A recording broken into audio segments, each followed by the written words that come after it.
She's young, she's beautiful, and she's missing. I called hospitals, I called jails, I called the morgues. With the clock ticking, police search everywhere. Just seemed like it was dead end after dead end after dead end. But there's one witness has seen it all. Unbelievable. You watch that surveillance, it made you physically sick. Can surveillance video help police find Kenya Monhey before it's too late?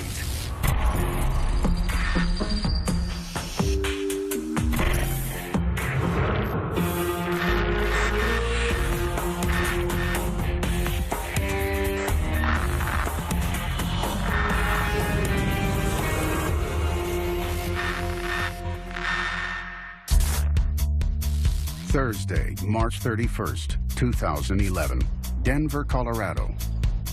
19-year-old student Kenya Monhey is hanging out at the family house with mom and younger sister Kim. Hey, check this out. She's just finished a semester in broadcasting at a local college. Yeah, that's pretty. Kenya kept a pretty active social life. Ooh, I like it. She did what all the friends were doing. They liked to go out and party. What nail polish is this? I gotta go. Kenya's boyfriend, Lewis Easton, arrives to give Kenya a ride back to their apartment before she heads out for a night on the town. She was just a really good person. She had a really good heart. You know, the fun things come in small packages. She was like 4'11", really little. At 19, Kenya's not old enough to visit Denver's bars and clubs. But her boyfriend, Lewis, manages a 16 and over hookah bar. When she was leaving, she looked at me and she said bye, and I was blowing kisses to her. It should have been just a normal day in the life of this pretty young woman. But it wasn't.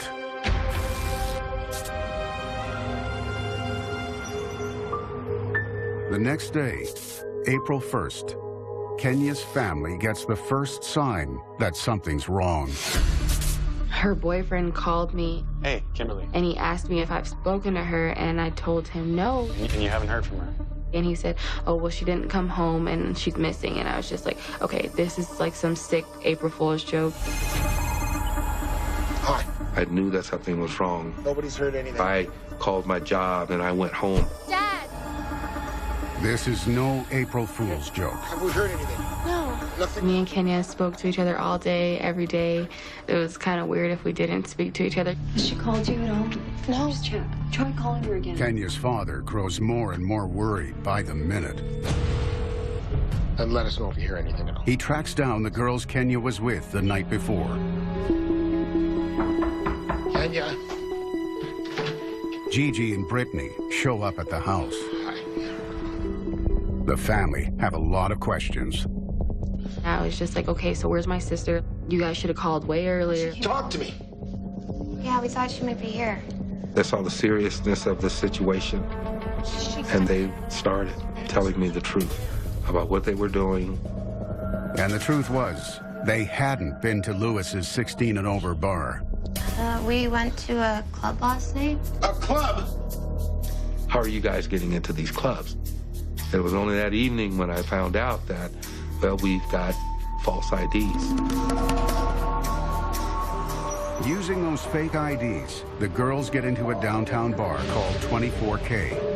Have fun. They were just having a good time, expecting to meet up at the end of the night and go home together.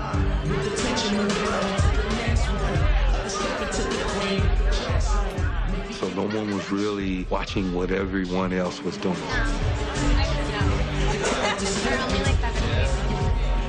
Later, the girls realize Kenya's gone. She left with that guy? You guys would have just stayed together and didn't let my sister leave anywhere, then none of this would have happened. The girls hand over Kenya's purse and cell phone. Oh, my God. Something's wrong here because I know one thing that she would never be without was her cell phone, period. It's a huge red flag for Kenya's family, and panic takes hold. We can get some information. That is when I immediately decided I needed to make a missing persons report. I need to report my daughter missing. And the officer on the desk took all of the information. Her name is Kenya Monet. He said within the first 72 hours, they usually come home. Who knows where she is?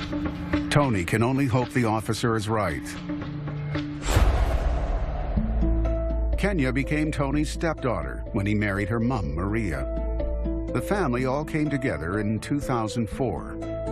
I was so happy. I feel like everything was so perfect to me in that day. My first impression of her when she first got here was how short she was. I mean, she was 4'11" and initially very shy. Oh my goodness, I have a sister now. This is so weird. I was so excited. I was like, now I can do everything with her. She was my role model. She was everything I wanted to be. The clock is ticking. If Kenya is to be found, investigators need to start tracking her, and fast. Detectives Luis Estrada and Nash Garule take charge of the case. They call in Deputy DA Carrie Lombardi. She also works for the Missing Persons Unit. When someone's missing, all you can really do is go backwards and see where they'd been and try to figure out who was the last person to see them. Estrada questions Gigi, the friend Kenya was with, the night she went missing. She describes a typical night out. Brittany and I went to go get some drinks and... Except for one thing. I mean, I remember her dancing with this guy. She was dancing in the bar with a guy. And next thing you know, both her and the guy are gone. They thought she went to the bathroom and really didn't even know that she was gone until the bar closed. And that's when they all realized that, you know, we still have Kenya's purse, we still have her car keys, we have her cell phone, and there's no Kenya. Police head to the last place anyone saw Kenya, the 24K bar in downtown Denver. Detectives show bar staff Kenya's image. What did they see? Did they see anything suspicious? Did they see a man arguing with a young woman? But in such a busy bar, it's hard to keep track of everyone who comes and goes. Stairs, do you have any up here? And that's when they spot what could be their best witness. There are multiple surveillance cameras watching the bar around the clock. Starting at the bar that she was at with her friends, we've got as much surveillance as was possible. The footage is loaded into the system.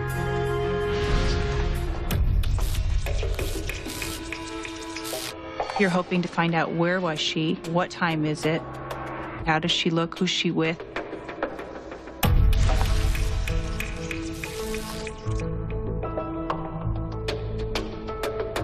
They cue up the first tape. They expect this will give them the best chance to see more of the bar than any other camera at 24K. Okay, well, can you go back a little? I don't know where she is.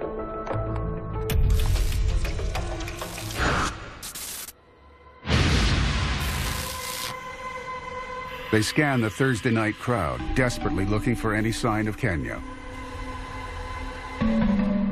A girl in a short black dress. No, all I'm seeing is bar staff. Next.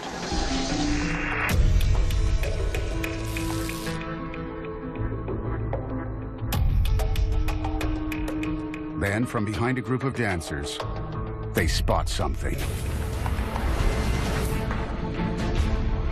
So right there, freeze on that. Let's hold that one up. The mysterious story of what happened to Kenya Monet begins on the floor of this bar.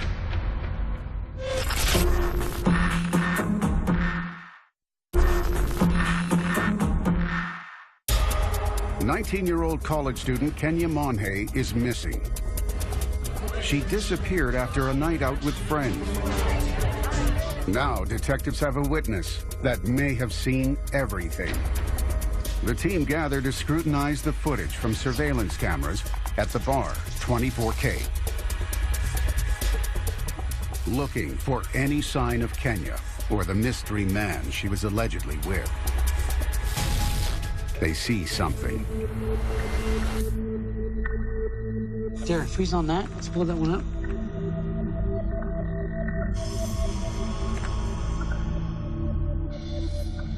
They're looking for a woman in a short black dress. Is it Kenya?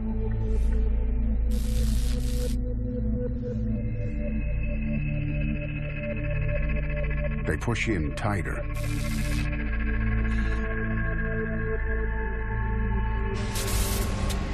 They need one telling detail from the security footage. Police know Kenya was wearing red shoes the night she went missing. The girl in the black dress and black shoes isn't Kenya. 2 a.m. approximately. At 1:40 a.m., Kenya's friends, Gigi and Brittany, were still in the club, who, as of now, are the last to have seen her alive.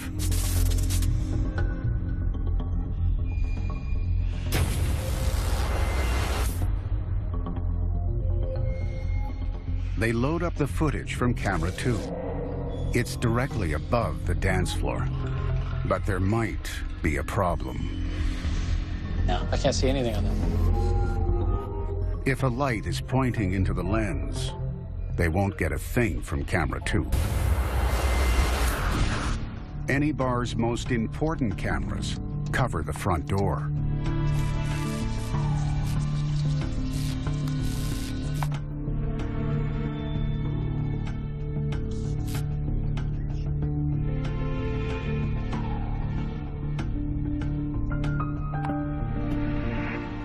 Okay, there she is. Yeah. Right there. They know Gigi, Brittany, and Kenya arrive at 24K. They enter the bar at just after 11:30 p.m. Now they can establish a timeline. Pull that one up. Yep. Yes. If Kenya arrived, she must have left, and they need to know who with. All right. Until they know that, the investigation is at a dead end. Roll forward to the end of that.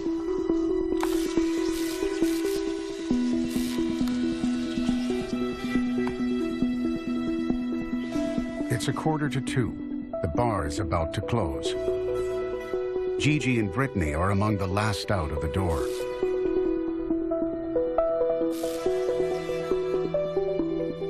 Where's she?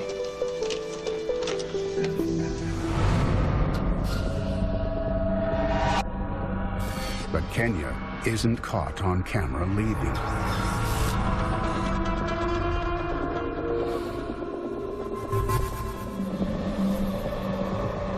We looked for any footage of her during the time she was there or leaving the bar, and they had none. So, another dead end. The mystery only deepens. Kenya enters the bar, but police never see her leave, at least out the front door. Meanwhile, Kenya's family launches a search of their own. There's no step-by-step guide of what you should be doing, so you're trying to figure that out. Okay, now what do?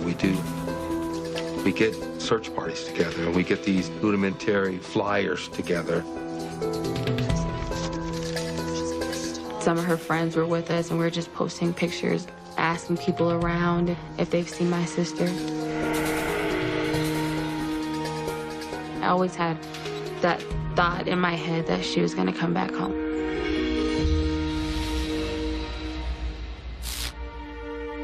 Lead investigators Estrada and Garule head back to the club. Working? Yes, I was. Okay, do you want to show him a picture? And when they question the bouncers, Had to kick her out, though. How come? they uncover something significant. Kenya and this guy had been kicked out of the bar at the same time because she appeared to be intoxicated. The bouncer walked Kenya and a young man through the bar. and showed them out through the back door. That's why no camera at the front door ever captured Kenya leaving the club.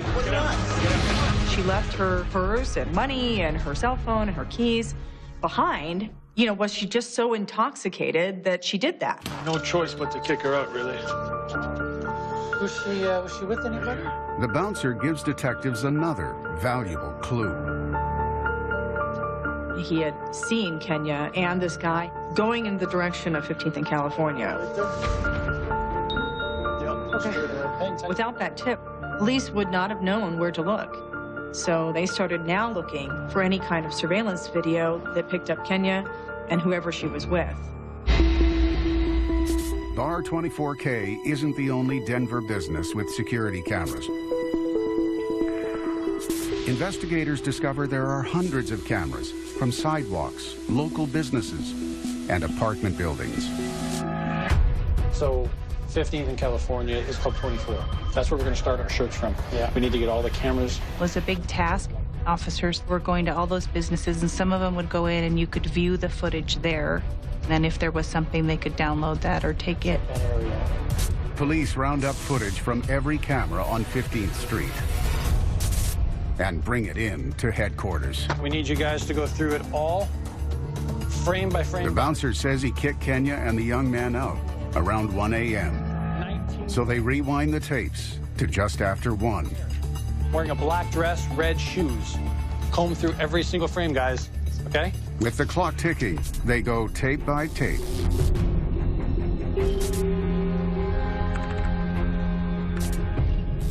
And finally, when they check video from a 15th Street apartment building, they hit pay dirt. Cooley's got something here.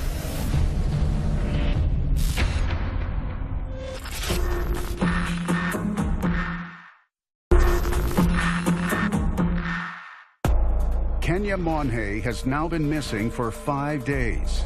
She's like this tall. She was last seen at a Denver nightclub. Police know that she arrived, but she didn't leave through the front door. Police have rounded up tape from dozens of other downtown Denver cameras. And they've just found their first sighting of Kenya since she left the bar. Cooley's got something here.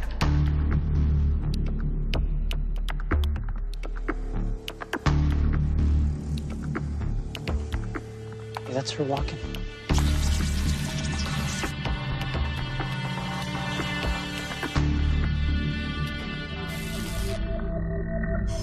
It's Kenya Monhe, and she's not alone.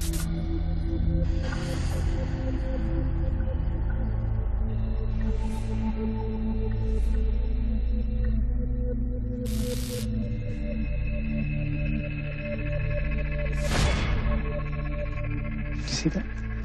That's her. That's definitely a car carry. Detectives have struck gold. This apartment building has a swarm of security cameras.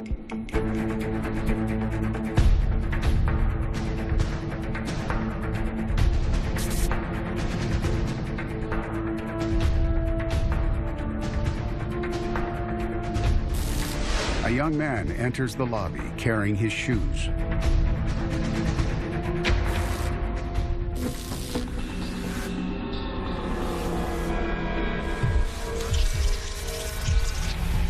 Kenya is not far behind, holding her own distinctive red shoes. It doesn't look like anyone is forcing Kenya to be there, but she is very unsteady on her feet. Who's this guy she's with? I mean, could this person have anything to do with her disappearance?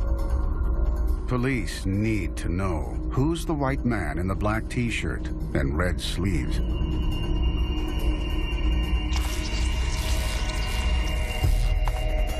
They go back and replay the footage, frame by frame.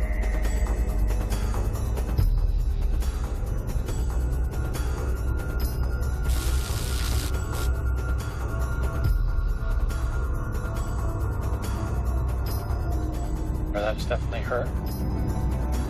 She got into an elevator with him. That was real evidence of where she had been and at what time.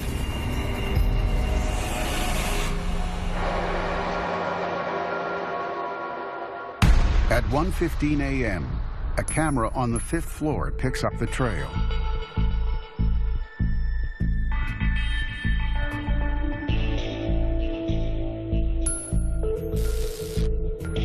Detectives get a closer look at the man.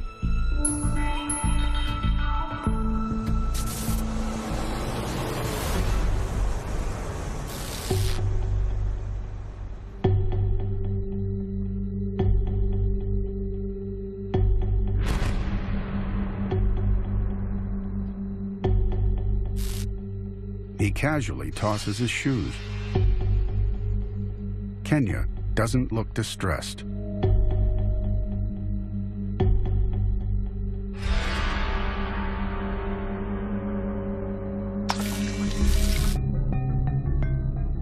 But she's clearly intoxicated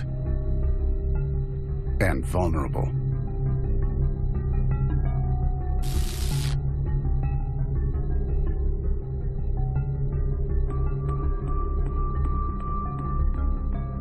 Kenya and the mystery man disappear out of the frame with no other clue as to where they go next.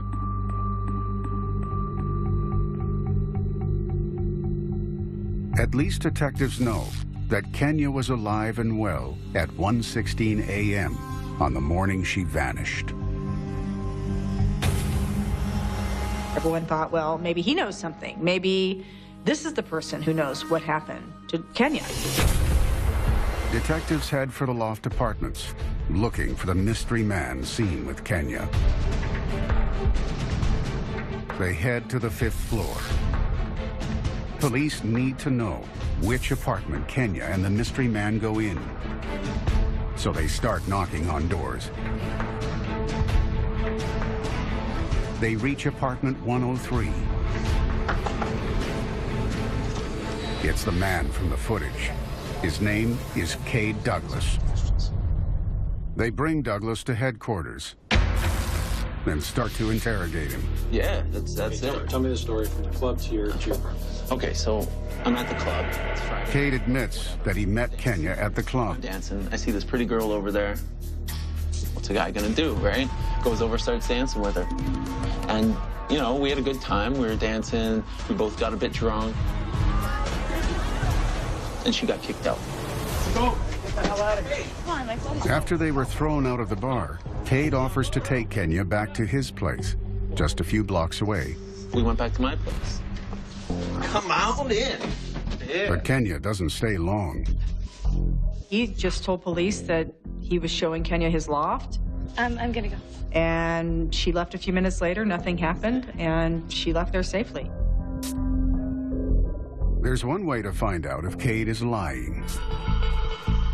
Police go back to the video to check his story. Hey. Hey. They cue up the video to the moment she re-enters the picture by the elevator.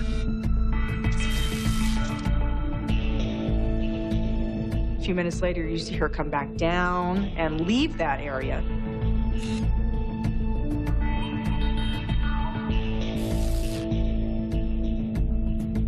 Okay, so it looks like she's leaving the building. Yeah, now she's leaving.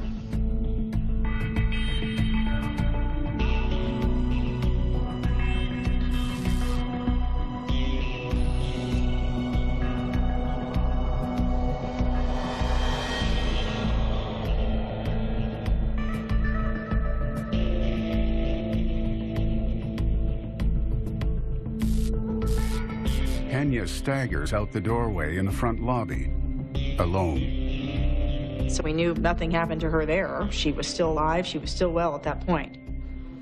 It's another major setback for investigators searching for Kenya Monhe. And they know the hopes of finding her alive fade with each passing hour. It was incredibly frustrating not knowing anything. You're kind of lost. Okay, we're missing something. Denver Police Department said, we've done this, we've done this, we've done this. We still haven't heard anything. But the cameras at the loft apartments aren't the only ones that captured Kenya that night. There's another witness that records a telltale glimpse of the missing woman. In truth, she was just sort of a walking target.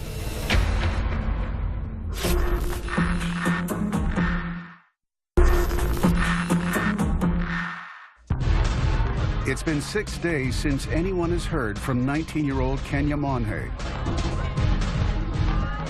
She's been caught on tape at the 24K bar the night she vanished. And she's seen again at the Loft Apartments at around 2 a.m. Now, police are hoping other surveillance cameras might help them pick up her trail one more time. We're missing something. Okay, look, here are the lofts. Okay, so... They check camera after camera after camera, looking for any sign of Kenya. But there's nothing. All that tape has to be that she has to have gone into this area. Until they cue up the camera from a hotel just a block away from the apartment where she was last seen. The camera overlooks the lobby. They scroll through, looking for the missing woman.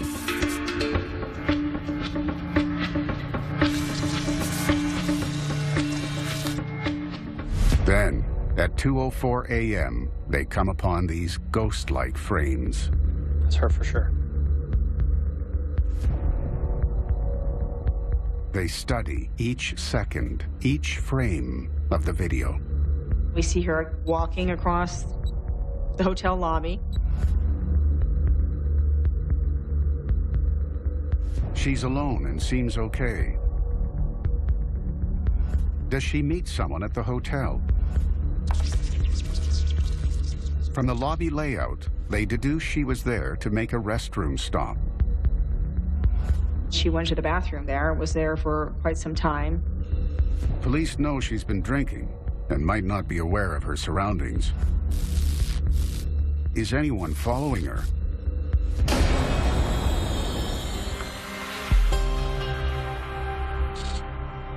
But the lobby surveillance camera is where the trail goes cold. There is no more video of her leaving.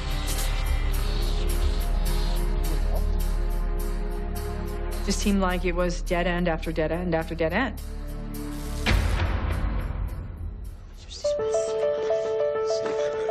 Hope was all that kept everyone together. Hope is very powerful. It gets you through. Not yet. I know this is a tough time right now. I'm still calling this front desk cop, asking him, is there anything? Do you have anything? The police told us they're doing everything in their power to find her. I need my daughter home. In that moment, I was desperate. With detectives out of leads, Tony Lee launches an investigation of his own. He starts with Kenya's cell phone. I went through her phone messages, and I'm looking for who she was in contact at night. And as he searches the phone,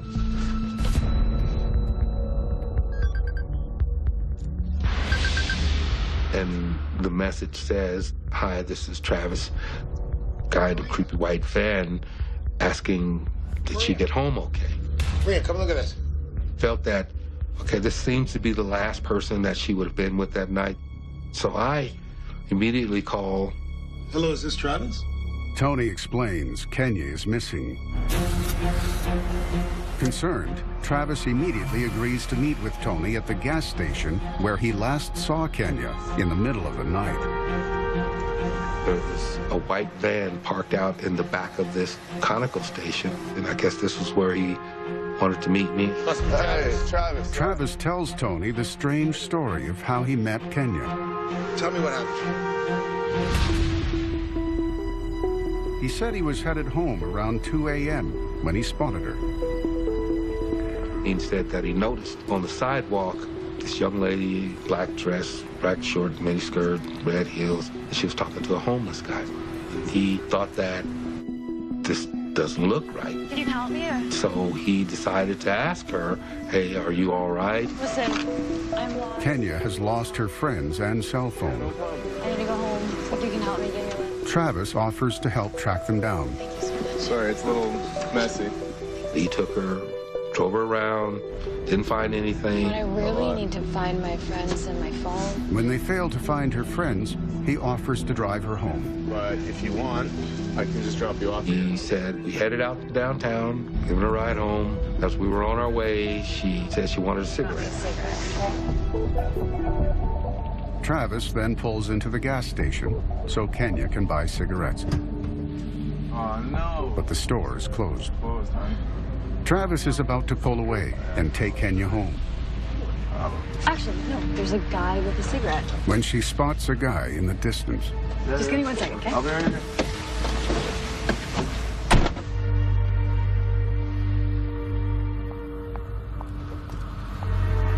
Kenya heads over to bum a smoke from the man.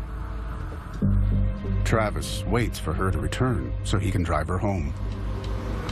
All right, well. Hey, are you coming or what? Okay, have a good night. But she doesn't. They just took off. And he said, and that's the last that I've seen of her. If I really should have drove her home, man, I'm sorry. Tony is devastated. He was hoping Travis would be able to lead him to Kenya. Good luck with everything, eh? All right, take care, brother. When Tony tells detectives about what Travis Forbes told him, they bring the Good Samaritan in for an interview. Travis, this is Detective Gruen, as well as Travis Forbes. And tell me what happened. She was drunk and very emotional. And she was looking for somebody to, comfort her. Yes, to comfort her. Detective Garule questions Travis about the mystery man. She asked him for a cigarette, and they walked off, and that's it. That was it. And I went home. He went back to his girlfriend's house, Carrie Humphrey, and that's where he was. Did you ever have any contact with her? No. And she verified his alibi. Any sort of weirdness about her walking over there? Travis is in the clear. I would have done something. You know what, Travis? No one's blaming you, dude. No one's trying to... But he has given detectives another clue. One that could lead them to more CCTV of Kenya and the stranger she left with. First question the police were asking is there any kind of recorded evidence, any kind of security video at the gas station? Detectives approach the manager, expecting to walk away with footage and hopefully get one step closer to tracking down Kenya. Do you have any cameras around here? It turns out there was no security camera at the gas station. Your time. Take care. Bye. The gas station lead that sounded so promising turns out to be just another dead end.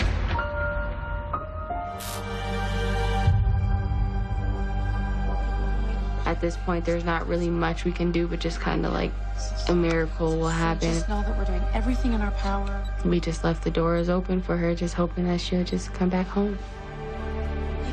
I know. With the police investigation stalled, journalists keep the case of the missing student in the public eye. The Lees are living every parent's nightmare. Kenya Monhe went missing 6 weeks ago. We know somebody is keeping her from contacting us. I felt like every time we did a story, we were helping keep Kenya's name out there. We got just one question. Where is Kenya? And that's what the family wanted. They just felt like the more eyes that saw this, the more chances they had of solving the mystery of what happened to her. Police say they've already followed up on several leads. All those news stories about the missing woman bring in a flood of tips, including one tip that gives police a much-needed break. An owner of a local bakery hands over a drive loaded with 5 days of surveillance footage. Okay, let's see what you got us here. She thinks there's something and someone on the video connected to the case. This video will solve the mystery of what happened to Kenya Monhe.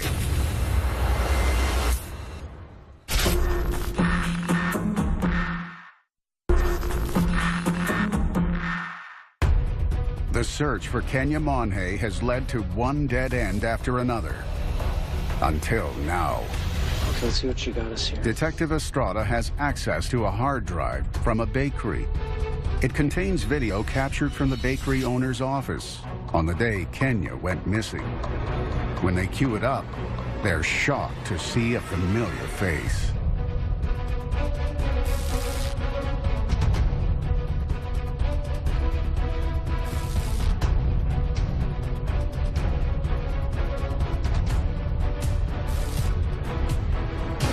Travis Forbes. Is that Travis? Yes, Travis For Forbes. sure? Travis runs a granola bar business from this bakery. Nothing suspicious about that. Until Estrada sees what he does next.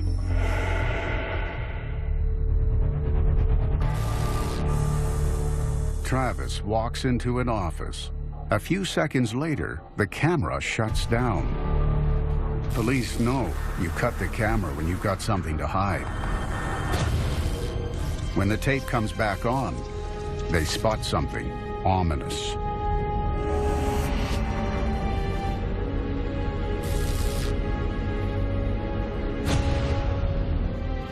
Why is he wearing big yellow gloves? It wasn't the kind of gloves you wear for baking granola bars. It was the kind of gloves you would wear when you're cleaning something up. Could this be a crime scene cleanup? When they cut to the camera from the storeroom, what they see chills this veteran detective to the bone. Travis is seen wheeling a large container that he uses for his granola bars into a freezer.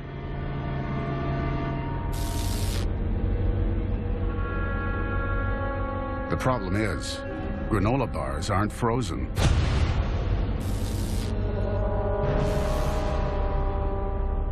So what's in that cooler?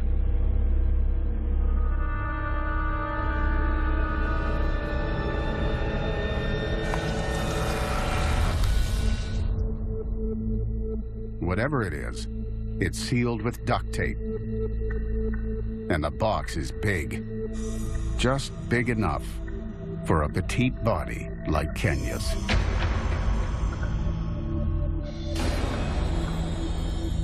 Well, I did think right away, there it is. Cooler like that at 5 in the morning and put it in the freezer? Kenya's body's in that cooler. She was tiny, and this was a big cooler. It was just nauseating, really. Just put it in the freezer. That is the evidence the police need to pursue this guy. Could cameras have caught Travis cutting off surveillance, cleaning up evidence, and then concealing a body? Denver police detectives catch up with their man 65 miles north of the city in the college town of Fort Collins. He's already admitted he was with Kenya the night she vanished. And now he's caught on tape. Travis folds. Well, everything is true about what I told you, except for obviously dropping her off. And she started hitting me. I started hitting her back. When you say by hitting, were you punching her? 5 months after the crime, Travis Forbes admits he killed Kenya Monhey. And then she started to scream.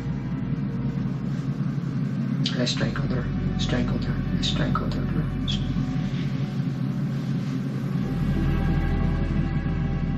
And I killed her.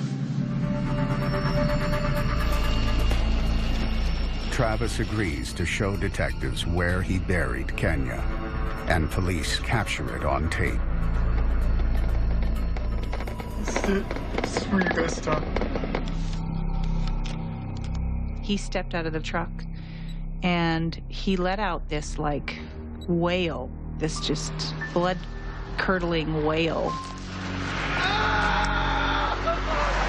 I thought, this is where she is. Right there. Right there.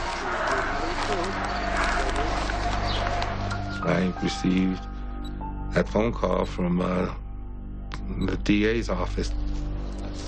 I knew it at that moment that they had probably found Kenya. Maria? I told Maria, and the first thing she asked me was, is she okay? And I told her no. And I told her Kenya was gone. We've lost her. I just said, God, please give me strength. Dad? Come here. I just felt like everything that I was hoping for just got taken away from me, and I just couldn't believe that they took my sister. She's not supposed to be gone. She was crying. Travis has told police the whole story. Yeah, you know what? In the early hours of Friday, April 1st, he picks up an intoxicated Kenya Monhe. Sorry, it's a little messy. Offered to give her a ride, offered to help her. You said you were gonna help me. Come on, please. We did drive to the Conoco, but we didn't park there. He drove her to a park near that gas station. And I definitely took advantage of her being drunk. I had sex with her while she was passed out. She woke up in the middle of it and started fighting him. And I strangled her, strangled her, I strangled her. And I killed her.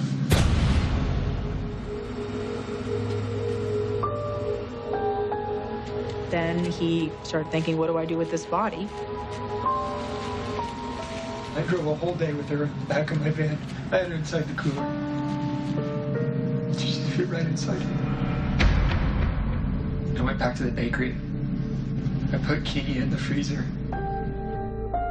And it was all caught on tape.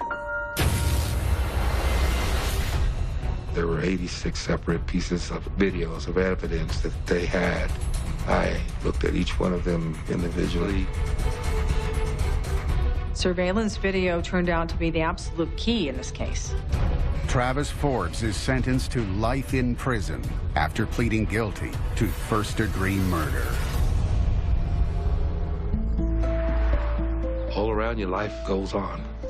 And if you don't get back out there and live, it will paralyze you. It will kill you. You can die of heartache. It's so hard to go day by day without her. To me, it's a nightmare. There is no such thing as closure, and there is no such thing as time heals all wounds. If there is a such thing, we ain't there yet.